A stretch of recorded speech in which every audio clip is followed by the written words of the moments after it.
Between Egypt and Sudan lies a patch of desert with no flag, no government, and no citizens. But this land isn't forgotten. It's unwanted. Both Egypt and Sudan know it exists, yet neither wants to claim it, because doing so would cost them something far more valuable. So how did a border mistake from over a century ago create the only place on Earth that belongs to no one? To understand how this strange, ownerless patch of desert came to exist, we have to travel back more than a century, to a time when Egypt and Sudan weren't really two nations, but parts of one complicated colonial experiment. In the late 1800s, both regions were under the shadow of the British Empire. On paper, it was called the Anglo-Egyptian Condominium, a political compromise so confusing that even the people running it barely understood who was in charge. Technically, Sudan was ruled jointly by Britain and Egypt. In practice, that meant British officers sitting in offices in London, drawing borders across deserts they had never seen, with rulers and pens instead of surveys and compasses. The goal was to make the map neat and simple. So in 1899, they drew a perfect straight line, the 22nd parallel, and called it the official border between Egypt and Sudan. But the desert wasn't that simple. Tribes and nomads living along the border didn't follow lines on paper. They followed the rivers, the oases, and the grazing lands that shifted with the seasons. So just a few years later, another British official, trying to make the map more practical, redrew the line to reflect where people actually lived. And that's where everything began to fall apart. Because now there were two borders, both signed, both official, but they didn't match.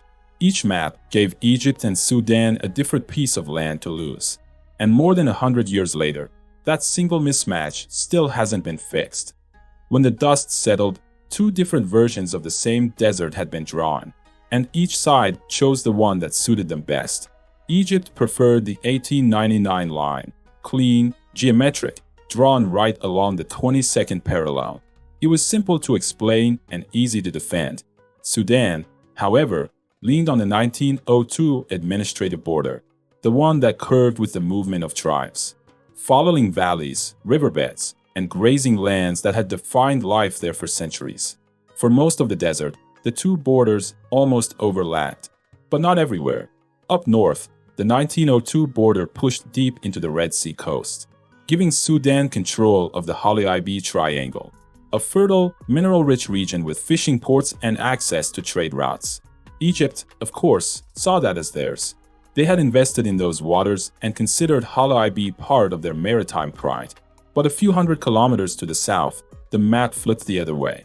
The 1902 line handed Egypt a small wedge of desert, a place called Bir Tawil. Unlike Hala'ib, Bir Tawil had no coastline, no water, no oil, no towns. Just sand, heat, and silence. A triangle of dust that no one had ever fought for or wanted to. So when both nations gained independence in the 1950s, they each declared their borders using the version that benefited them most. Egypt insisted on the 1899 line, because that gave them Hala'ib and left Bir Tawil out. Sudan defended the 1902 line, because that gave them Hala'ib but handed Bir Tawil to Egypt. The paradox was perfect. If Egypt's version is correct, Bir Tawil belongs to Sudan. If Sudan's version is correct, Bir Tawil belongs to Egypt. And since both sides reject the version that gives them this useless patch of land, they both pretend it doesn't exist. So, on paper, Bir Tawil became something that shouldn't be possible, a territory recognized by every map, yet claimed by no country on Earth, a blank space in the modern world. For decades, Bir Tawil sat quietly between Egypt and Sudan, a no-man's land that existed on every map but in no government's plans. Neither country built roads there. No border posts, no flags, not even warning signs. Just a silent desert, forgotten by everyone except the occasional nomad or satellite image. But in the age of the internet, nothing stays forgotten for long. In the 1990s, explorers and journalists started noticing this strange anomaly on world maps. A patch of land that no country claimed. They called it Terra, Nullius, a Latin term meaning land belonging to no one. And soon, it captured imaginations around the world. People began to ask, if no one owns it, could I? In 2014, An American man named Jeremiah Heaton traveled there with a dream. He planted a blue flag in the sand and declared it the Kingdom of North Sudan, saying he wanted to make his daughter a real princess. Photos of the moment went viral. Some laughed, some were angry, others secretly admired the audacity that in the 21st century, someone had found a blank spot and dared to claim it. Of course, the claim meant nothing legally.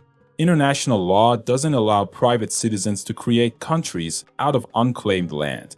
But the story of Bir Tawil spread on Reddit, on maps, in documentaries, as a symbol of how absurdly precise and yet imperfect our world's borders can be.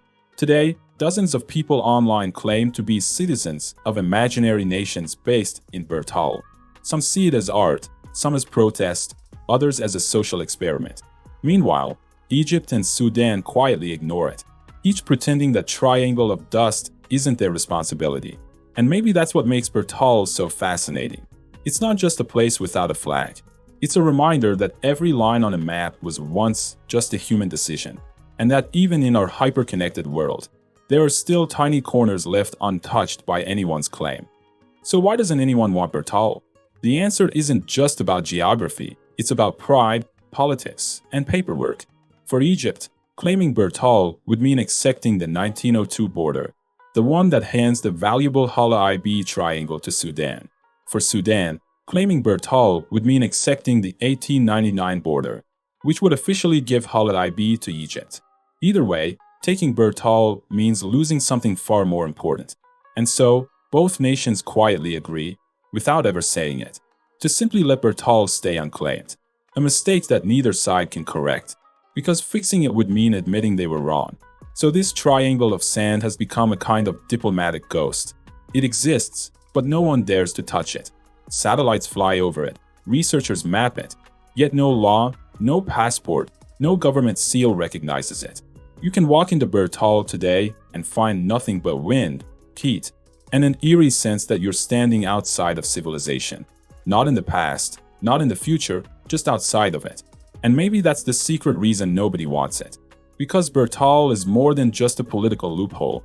It's a mirror, reflecting the absurdity of borders we created, and the invisible walls we keep building around ourselves. A reminder that nations, as powerful as they seem, are still built on drawings, on compromises, and sometimes on mistakes.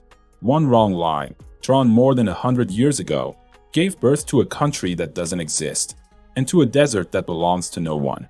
And maybe, in a world where every inch of land has been claimed, that's exactly what makes Bir Tawil so haunting. Not what it is, but what it represents. The last blank space on Earth.